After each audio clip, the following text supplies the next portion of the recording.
estou buscando palavras e estou buscando uma forma mais autêntica e honesta que eu pudesse fazer esse primeiro vídeo que transmitisse pelo menos a base da ideia do que eu pretendo. E para vencer essas barreiras, eu tive que deixar de lado um falso perfeccionismo que me fazia ficar estagnado, que me fazia procrastinar as coisas que eu queria fazer. Porque a gente sempre tem aquela ideia de que a gente vai fazer quando tiver tudo preparado, que a gente vai fazer da melhor forma possível. E esse primeiro passo sempre é muito desafiador, porque a gente está vencendo barreiras internas que querem nos impedir de fazer aquilo que a gente tem que fazer. E a gente fica com uma ideia de um falso perfeccionismo, de uma sensação de vulnerabilidade, de fragilidade. E aí a gente quer então fazer as coisas da melhor maneira possível e a gente fica pensando como que a gente pode estruturar algo da melhor maneira. Eu venho postergando muito a criação desse canal, postergando muito a entrega desse primeiro vídeo. Eu realmente hoje só peguei o celular e disse, eu vou gravar e vou falar aquilo que vem do meu coração, aquilo que eu sinto que eu devo falar. Eu estava refletindo sobre essa frase que eu coloquei no meu primeiro livro. Nós nunca saberemos o real impacto que as nossas ações têm, principalmente para a futura geração. E talvez o nosso grande legado seja honrar a história daqueles que vieram antes de nós e pavimentar um caminho para aqueles que estão conosco e que vão vir depois de nós. Essas frases eu coloquei no meu primeiro livro, que foi um marco para a minha vida. Foi quando eu consegui compreender toda a jornada que eu tinha feito, principalmente nos últimos 7 anos. E recentemente eu coloquei um texto que falava sobre a última batalha parece ser mais difícil. E por que a gente tem essa percepção, né? A gente tem sempre aquela sensação de que as coisas estão ficando cada vez mais difíceis, que a vida não dá trégua, que é uma batalha em cima da outra. Mas a gente poderia perceber que conforme uma guerra, né, quando chega na última batalha, ela sempre é mais difícil. Talvez pelo cansaço acumulado das batalhas anteriores, talvez pelo fim iminente, talvez porque a perspectiva daquilo que vem depois. Mas significa que quanto mais difíceis as batalhas estão ficando, significa que está chegando perto do final. Mas a vida é feita de várias batalhas, nós vamos vencendo uma batalha atrás da outra. Mas por que a gente vence essas batalhas? Talvez seja justamente para que a gente honre o legado daqueles que vieram e construa também um legado para aqueles que vão vir depois de nós. Porque a gente nunca sabe o real impacto que tem as nossas ações, principalmente para a futura geração. E cada batalha que a gente vence, cada guerra que a gente vence, a gente liberta gerações, tanto das que vão vir, tanto quanto as que vieram. Honramos tudo que elas passaram, tudo que elas sofreram para a gente estar aqui hoje, mas também deixamos algo para aquelas que vão vir depois de nós. Compreender um propósito, um sentido para a vida, faz parte da nossa jornada. Todos nós, quando encontramos um sentido e um propósito para a nossa vida, a gente entende o significado do porquê a gente está aqui. As batalhas acabam tendo mais sentido e a gente busca força, inspiração e mais ânimo para que a gente continue nessa batalha, nessas lutas. Mas encontrar um propósito não significa que a gente resolveu tudo. Não significa que num passe de mágica todas as coisas vão acontecer, tudo vai mudar da noite para o dia e tudo vai fluir automaticamente. Quando a gente encontra o nosso propósito, talvez a gente está entrando justamente na última batalha, aquela batalha que faz a gente romper com padrões antigos, faz a gente romper com crenças antigas, faz romper com aquela mentalidade antiga que a gente tem e nos permite acessar um novo nível, uma nova fase, um novo momento na nossa vida. Então, quando a gente encontra um propósito, a gente tem que estar preparado porque ali a gente vai travar a nossa última batalha antes de emergir para uma nova fase. E não quero romantizar dizendo que é tudo muito simples, tudo muito fácil. Essa última batalha realmente é a mais difícil. É onde tudo parece conspirar para nos forçar a desistir. Tudo parece conspirar para fazer com que a gente pare e não siga em frente. Eu não sei se isso vem de uma força somente externa, mas eu sei que muito é de nós mesmos. Muito é do nosso próprio ego que tenta se agarrar a todo resquício que ele tem da identidade antiga. Porque para ele perder aquela identidade é morrer. Ele não tem mais nada, ele não conhece mais nada sem ser aquela identidade. Mas há um novo. E esse novo, ele é desconhecido. E a gente não sabe o que vem pela frente até a gente acessar isso.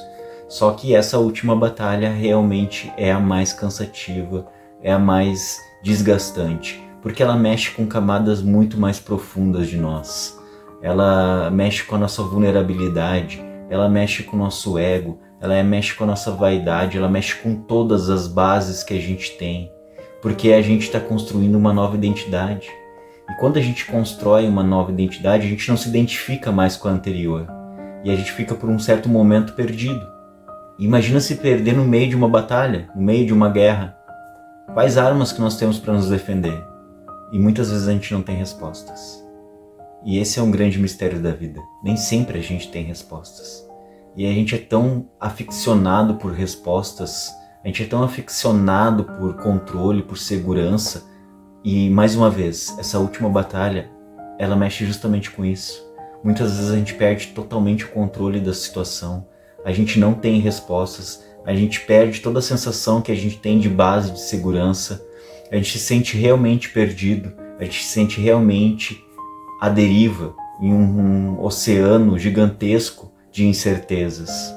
Mas ao mesmo tempo, há um horizonte desconhecido, que a gente não tem nem ideia do que pode vir pela frente. Mas não dá para romantizar. Realmente a última batalha é a mais difícil. Mas se a gente vencer?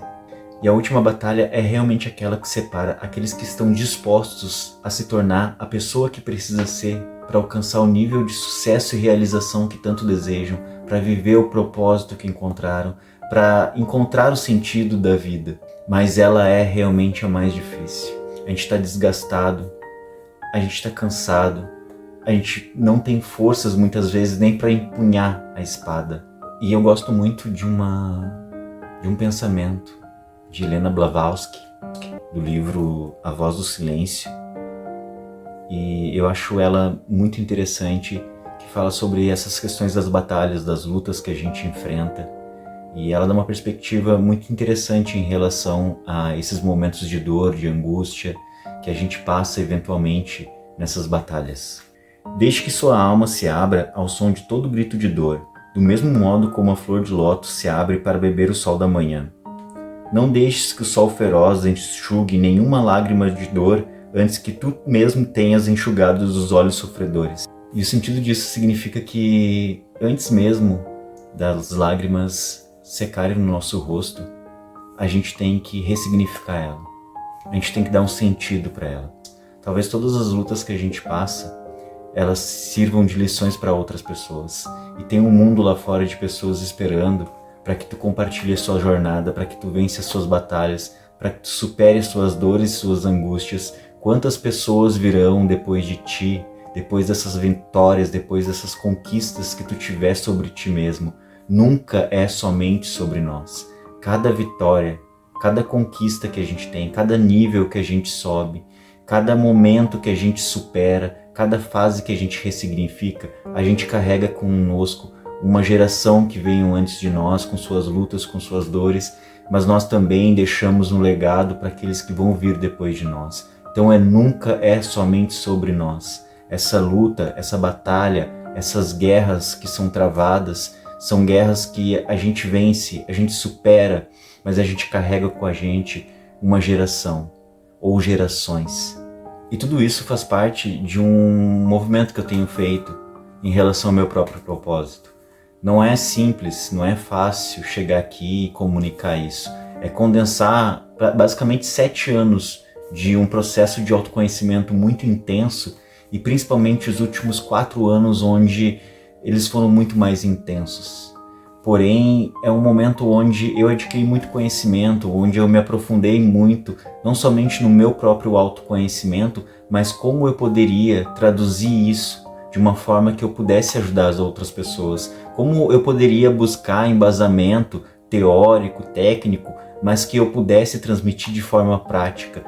pegando a minha própria experiência com aquilo que eu vim aprendendo, aquilo que eu mergulhei para desenvolver, para compreender. Então não é simples condensar um conteúdo tão denso como esse de uma forma prática, mas essa foi a minha missão e esse foi o meu objetivo.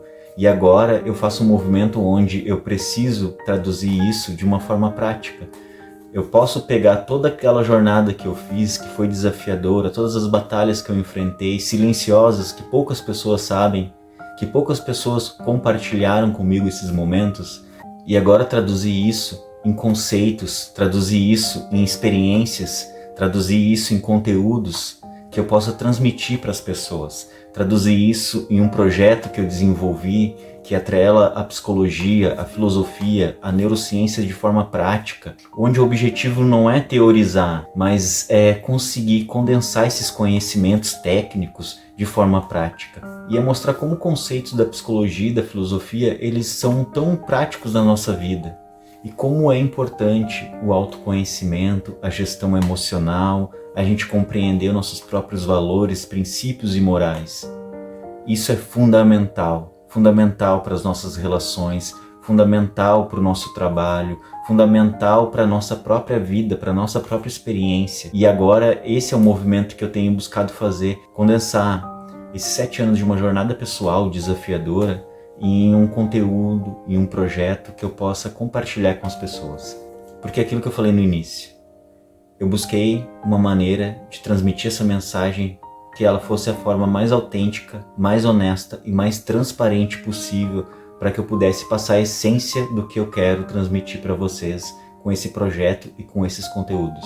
Então eu conto muito com o apoio de vocês, porque realmente é uma jornada, é um propósito pessoal, mas também é um desafio condensar esse meu processo de autoconhecimento, tudo que eu aprendi nesse percurso, nessa jornada, em conteúdos práticos, onde as pessoas vão entender isso e poder exercer na própria vida.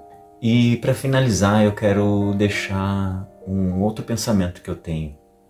Eu sou muito crítico em relação a conteúdos rasos, onde as pessoas colocam ali 7 passos para curar a ansiedade, 21 formas de viver melhor. Eu acho que a vida não é tão receitinha de bolo assim.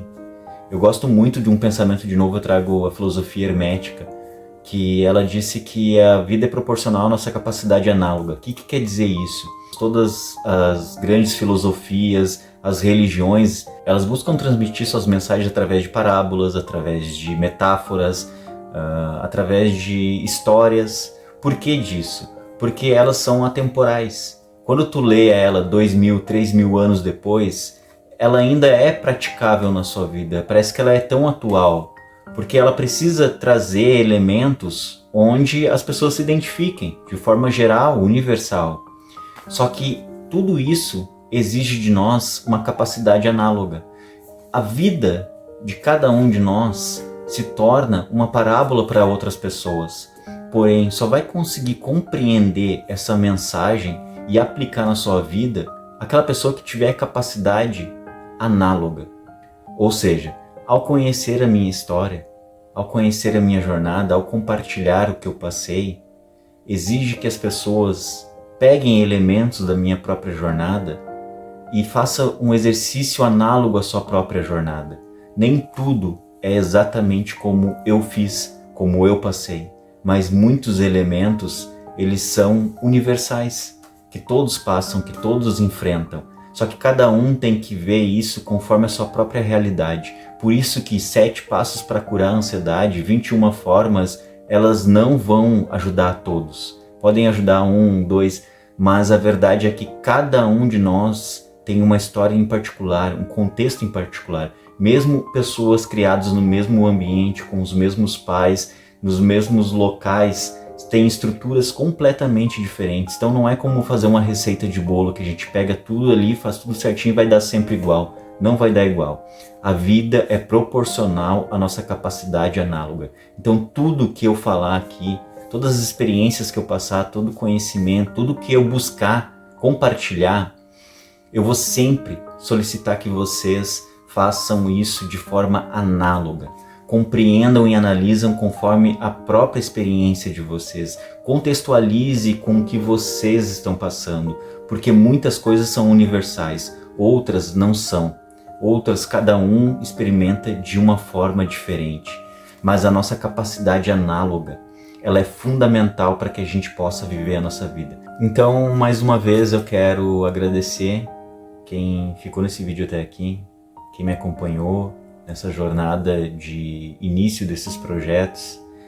Como eu disse, é um processo ainda de desafio, é dar um primeiro passo no escuro, nas incertezas, mas é motivado por algo que eu sinto que faz sentido para mim e que dá sentido para tudo que eu passei. Então eu conto muito com ajuda, conto muito com a troca que a gente pode criar nesse ambiente aqui, e eu vou aos poucos então estruturando esses conteúdos, passando eles de uma forma que eu consiga trazer também uma linha cronológica que faça sentido, que as pessoas entendam. E principalmente aqui eu vou trabalhar o conceito do CPI, que é esse protocolo, esse projeto que eu desenvolvi, que é aquilo como eu falei anteriormente, que as pessoas usando a capacidade análoga possam traduzir isso para sua própria realidade, para suas próprias experiências, tá bom?